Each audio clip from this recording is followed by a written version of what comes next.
தமிழகத்திற்கு 4 முதலமைச்சர் இருக்கின்றார்கள், 4 அதிகார மையம் இருக்கின்றது.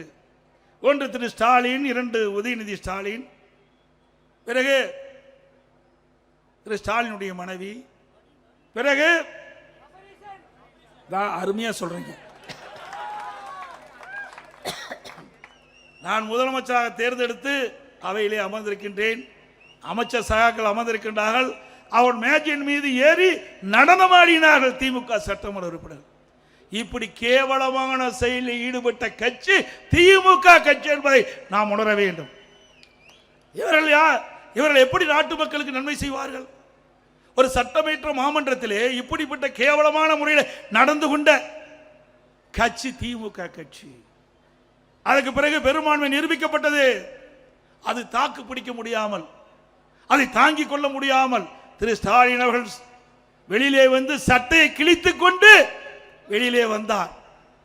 சட்டை கிழித்துக் கொண்டு வந்தால் என்றால் என்ன என்று பொருள் உங்களுக்கே தெரியும். சட்டை யார் கிழித்துக் கொள்வார்? அதுதான்.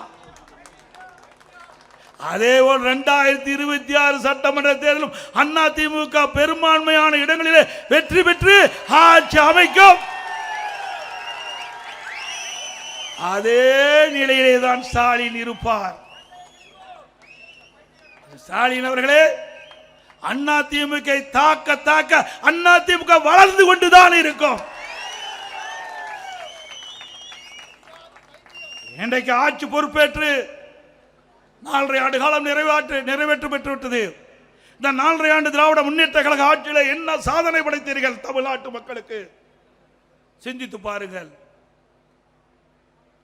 அனைத்து இந்திய அண்ணா திராவிட முன்னேற்ற கழக ஆட்சியிலே கொண்டு வரப்பட்ட திட்டம், முடிக்கப்பட்ட திட்டத்தை தான் நீங்கள் ரிப்பன் கட்டி அதை கட் பண்ணி திறந்து வைத்துக் கொண்டிருக்கிறீர்கள். வேற என்ன சாதனை செய்தீர்கள்? இந்த 4.5 ஆண்டு காலம் வீணடிக்கப்பட்டு விட்டது. 4.5 ஆண்டு காலத்திலே துறை வாரியாக லஞ்ச ஊழல் நிறைந்து விட்டது. எல்லா துறையிலும் லஞ்சம் இல்லாத துறையே கிடையாது. இந்தியாவிலேயே ஊழல் நிறைந்த மாநிலம் என்றால் அது தமிழ்நாடு தான் என்று சொல்லுகின்ற அளவுக்கு ஒரு மிக மோசமான கேவலமான ஆட்சி தமிழகத்தில் நடைபெற்றுக் கொண்டிருக்கின்றது. சிந்தித்து பார்க்க வேண்டும். மக்களை பற்றி சிந்திப்பதற்கு நேரம் இல்லை. குடும்பத்தை பற்றி சிந்திக்கின்ற முதலமைச்சர் தான் இன்றைய முதலமைச்சர். திமுக என்றால் குடும்பம், குடும்பம் என்றால் திமுக. அது ஒரு கட்சி அல்ல, ஒரு கார்ப்பரேட் கம்பெனி. இன்றைக்கு தமிழகத்திலே குடும்ப ஆட்சி நடைபெற்றுக் கொண்டிருக்கின்றது. தமிழகத்திற்கு 4 முதலமைச்சர் இருக்கின்றார்கள், 4 அதிகார மையம் இருக்கின்றது. 1 திரு ஸ்டாலின், 2 உதயநிதி ஸ்டாலின், பிறகு திரு ஸ்டாலினுடைய மனைவி, பிறகு அருமையா சொல்றீங்க. நம்மை விட மக்கள் தெளிவா இருக்கிறாங்க.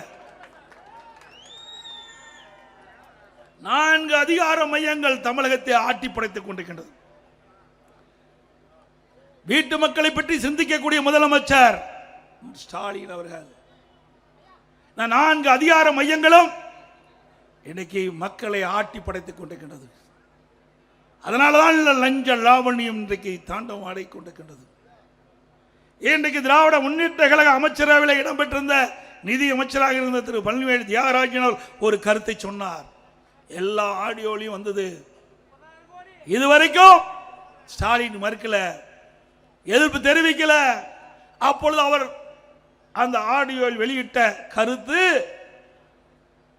திரு உதயநிதி ஸ்டாலின் அவர்களும் திரு சபரீசன் அவர்களும் சுமார் 30,000 கோடியை கையிலே வைத்துக் கொண்டு என்ன செய்வது என்று தடுமாறிக்கொண்டிருக்கிறார் என்று செய்தி வலைதளத்திலே வந்தது. ஆக கொள்ளையடிப்பதுதான் அவருடைய குறிக்கோள். ஒரு அமைச்சர் திமுக அமைச்சராக இடம்பெற்றிருக்கின்ற ஒரு அமைச்சர் சொல்லுகிறார் என்று சொன்னால் அது உண்மைதானே? எதிர்க்கட்சி சொன்னா வேண்டுமென்றே திட்டமிட்டு சொல்லுகிறார் என்று சொல்லலாம். ஆனால் திமுக அமைச்சராக இருக்கின்ற ஒரு நிதி அமைச்சரே சொல்லுகின்ற பொழுது அதிலே உண்மை இருக்கின்ற என்பதுதான் பொருள். ஆக 30,000 கோடி ஊழல் செய்த கட்சி திமுக கட்சி. அதை வைத்துக் கொண்டுதான் வருகின்ற தேர்தலிலே வாக்குகளுக்கு பல ஆயிரத்தை கொடுத்து வாக்குகளை பெற்றுள்ளலாம் என்று எண்ணிக்கொண்டிருக்கின்றார் திரு ஸ்டாலின் அவர்களே.